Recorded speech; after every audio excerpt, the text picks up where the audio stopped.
Shedeur Sanders was one of the biggest NFL draft prospects coming out of Colorado, but it's safe to say his NFL debut sucked. But sometimes stats lie. So I wanted to jump in the film and see what exactly went wrong for Shedeur Sanders and the Cleveland Browns in their loss to the Baltimore Ravens. So let's jump into the film and see, does Shedeur Sanders suck, or is he in a really bad situation with the Cleveland Browns, or maybe even both? Okay, here's the first play of the game. Coming out in trips to the right side, we've got 11 personnel on the field. You see we got one tight end here, one running back.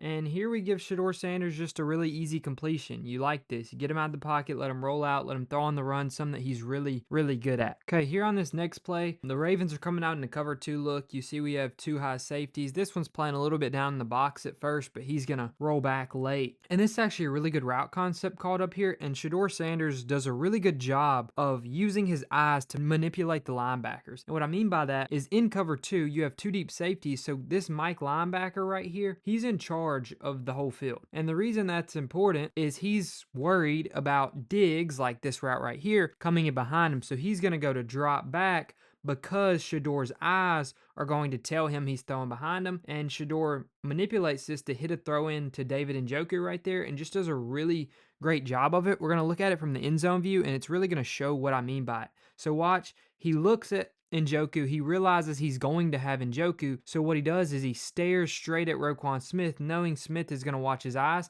and then he's going to look this way for half a second. Just watch it, it's gradual.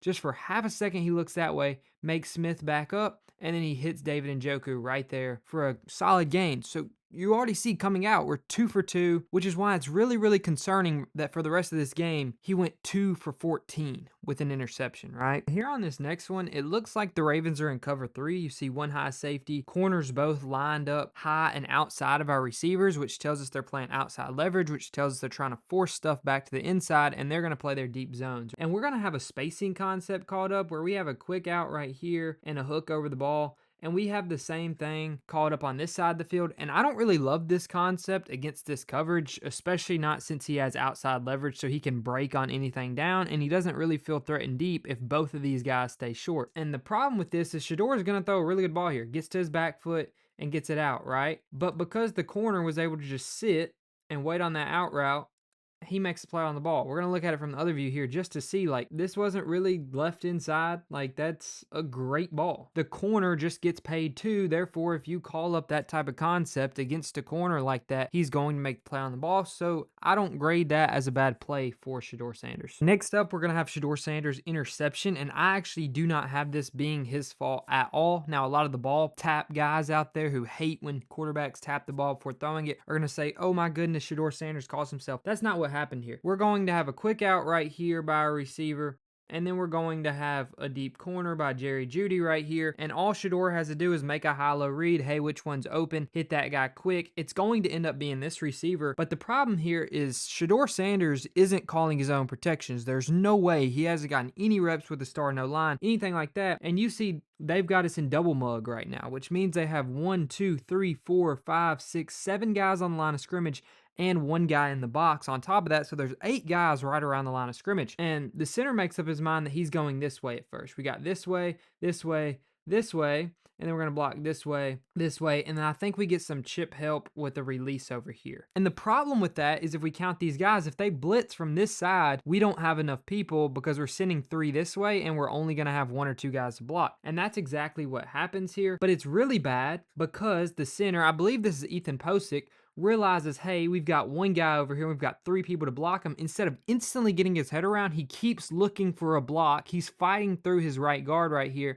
and Shedeur is going to get murdered, right? Like, just completely killed right there. But he's just trying to put this ball right here on the 20, but because he gets speared, ball goes really high on him, and he ends up throwing an interception. Now we're going to watch it from the other angle, and it looks even worse this way. Like, just watch Posick. Like, why are we touching our own offensive lineman, right? When we see that Roquan Smith and 45 both drop out, we should instantly be getting our feet back turned around and get our head back facing this other guy so that we can cut him off right here to help our quarterback out. Even if we just give our quarterback half a second, this is a completed pass for a chunk play like a 15-yard gain. Instead, it's an interception, and you end up giving the Ravens a touchdown, right? Like, it just can't happen in the NFL. It really can't.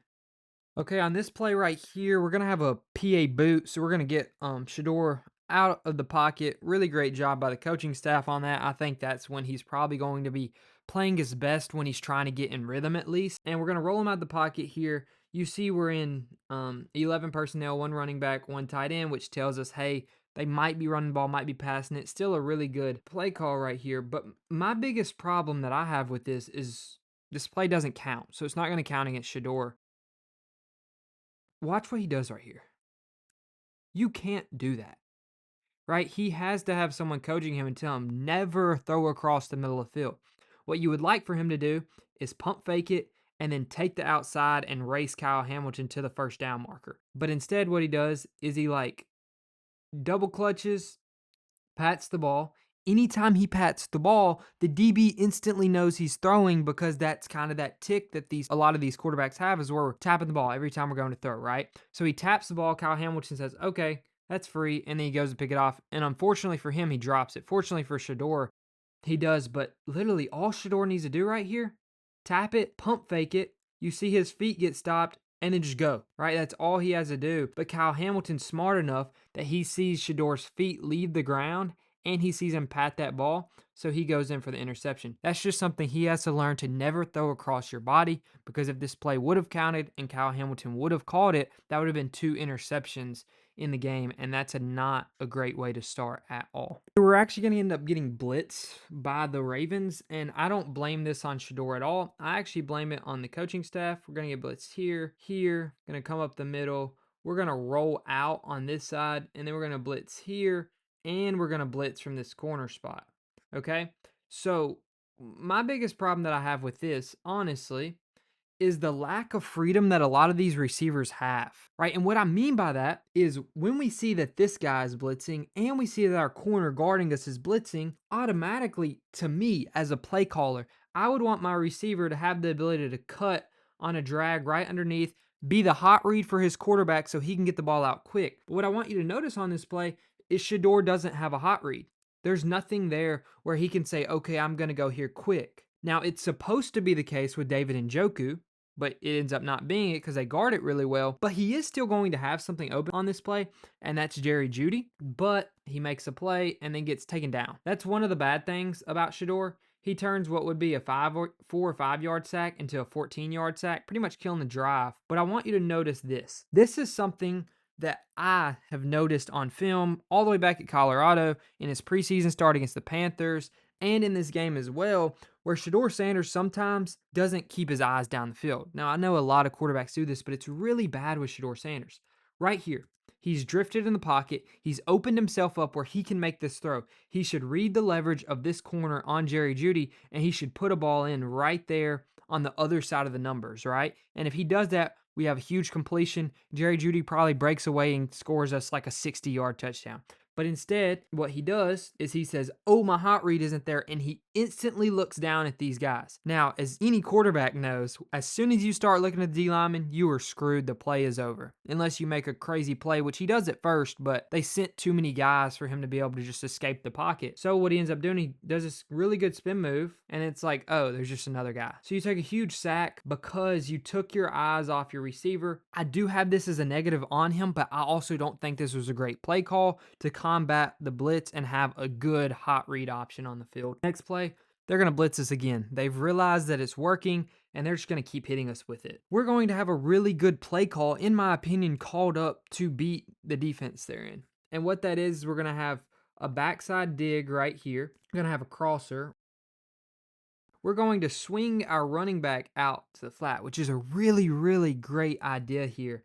And I really love to see that. And the reason this is going to work so well is against man coverage, your crosser's supposed to get open. Unfortunately here, the corner does a really great job of staying with Jerry Jeudy, but typically backside digs are always open. But if we get blitzed, which we are going to by this linebacker, you know that your running back is now going to be open because the man guarding him is going to come from this side of the field, typically. But what happens here is Shedeur doesn't pick up the blitz at all. No one goes with his running back, right? If Shedeur sees, oh, I'm getting blitzed, flip it out to my hot read really quick, your running back in the flat, if he throws it out there to him, Judkins takes that ball and we pick up the first down here because no one's catching Judkins in this situation as long as Jeudy turns around and hits his block. But instead, Shedeur doesn't look until late. He stared down his one receiver thinking Jeudy was going to win. You wish he would on this, right? You had 19 on the backside, but I don't blame you. You're not supposed to throw to the side of the field that the blitz isn't coming from. You're supposed to hit your hot read, right? Which is Judkins there. Let's watch it from the other view where Shedeur's just staring down. And you would really hope, I mean, he's looking directly at 40, that in his peripheral vision, he would pick up 40, see the blitz, and hit his hot read. But instead, watch the panic that I talked about earlier. As soon as he looks at the D-line, watch the feet. Oh, my bad. Watch the feet. He just panics. It's that little moment of panic that you can't have at an NFL level. And I know he hasn't gotten the reps, and I know this is an NFL debut, but that moment of panic right there, where instead of panicking, if we were calm and in control and we understood, hey, I have my guy in the flat, we make this play. But instead, we take the sack because we're just not doing a good job executing here. In my opinion, this is Shedeur Sanders' best play of the day, best throw, best everything. We're going to need cover 3 sky look here, and what that ultimately is, we're going to have cover 3 on the back end of the defense, and then our outside corner right here and our safety, or this might be 2 safeties. Either or, they're going to play cloud flats, which means they're pretty much playing the sticks here because we have what I believe was a 2nd or 3rd and long. And we're going to have a dig that kind of leans into this defender and breaks into the middle here. Really, really good route against cover 3. We're going to have a deep post called up on this other side of the field. We're going to have a hook over the ball right here. And then we're going to be fast to the flats on both other ends. And this is a really great cover 3 beater, especially if it's not cover 3 match, because we lean into this safety. He trails back, and then we beat this safety down because he has to watch the deep post. And watch, Shedeur Sanders just going to rip this ball in, make a really, really great throw in my opinion. See, he gets it out right before getting sacked right there. Play right here, Shedeur does a great job. His receiver just lets him down, right? He puts a great ball in there to Jerry Jeudy, and I mean, obviously a really, really difficult catch to make, but that's exactly where you want that quarterback to throw the ball. Jeudy's just got to find a way to hang on to that one, but thankfully he's going to make up for it in, I believe, 2 plays. But watch this next one. Getting blitzed again. They're dropping out on this left side. And man, this O-line just not doing him any favors at all. I mean, what is this left tackle doing? I hate to be that guy, but man, our left tackle is just not even from this planet. There's no way. Watch what happens if our tackle blocks. We either have a touchdown on this side, or we have 44 right here for an easy completion. But Shedeur makes an incredible throw, right? Because this tackle is useless on this play. And I hate to say that about NFL players because obviously they're better than your average person. What are we doing? I mean, we're going to keep looking at the guy we let go of, and we're going to just watch the guy walk straight by us who we're supposed to be blocking. But 44 just can't catch. I mean, Shedeur battled on this drive. He really did. Made some great throws. You'll see at the end of this drive, he played terrible, but really wasn't getting much help here on this early part of this drive. Okay, once again on this next play, we're going to get blitzed, except this time they're going to have a loop blitz where they come around this end and they blitz us on this side, which is actually going to help us because it gives us more time. Jeudy's going to run a drag underneath right here, and we're going to give him a ball that allows him to pick up an easy first down for us. Should be easier than it is. I don't know why Jeudy sat his route down right there. You'd preferably want him to keep running so you could lead him up the sideline and maybe break this away for a touchdown, but he settles his feet, makes a play afterwards. Great job by him fighting for the first down there. Now, this next one, in my opinion, might have been his best play of this drive because we're turning a play where nothing's open into a positive, right? And that's something that, like I said, Shedeur gives you. As much as I don't want to be one of those guys who's like, he's good because of his legs, he is a better runner than Dillon Gabriel, plain and simple. If both of them can't execute in the passing game, that's a benefit. Okay, after that first down run, we've got 2nd and 5 here, and Shedeur makes a heck of a play right here. That spin move he was talking about to Myles Garrett in the preseason, right? Spins out, watch, lets this ball go as his receiver's tangled up. He's got to put this ball on about the C to make sure his receiver can get to it and the DB can't. but unfortunately, he takes an incredible play and makes it bad, right? Because he overthrows his receiver and doesn't even give his guy a chance, right? We have got to put that ball in our guy, and we're all talking about how good Shedeur Sanders did. Even though this film doesn't look incredible, that's all it takes to shift the entire narrative in a building is to make one throw like that. And unfortunately, he misses it, but it's really, really unfortunate because on this next one, this was to me his worst play of the day. We have 3rd and 5. We're getting blitzed here by the nickel DB. And what's going to happen, and what's going to ultimately happen here is we're going to have a go called up and we're going to have a quick out to the sticks.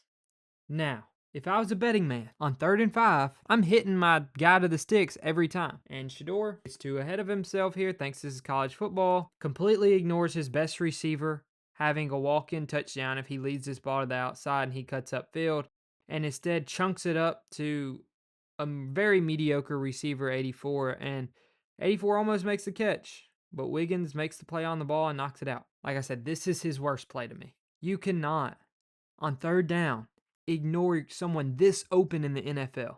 Never. You can't ever do it, especially when that's the first read. That is the first read on this play. Because what happens is you read this guy, and if he sits on him, then you throw the go. This is your first read, and you ignored it to try to make a chunk play, and it cost your team the game, right? And the reason it cost your team the game is because 4th down was even worse from a play calling standpoint. I mean, what the heck is this?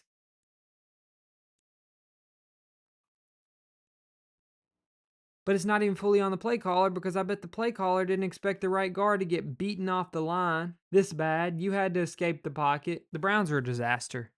That's all I honestly have to say. Shedeur Sanders didn't look good by any means, but there are definitely moments in here where it's like if he could just improve on these small things, he looks like he would be better than Dillon Gabriel. Can't do the basic things right though, and that's my biggest problem with Shedeur, is if we can't take the easy completions against the blitz, if we can't get to our hot read quick, if we are unable to take the 3rd and 5 out route to the sticks, we're just not going to win football games. So he has to fix those things, but if he can, he'll look better.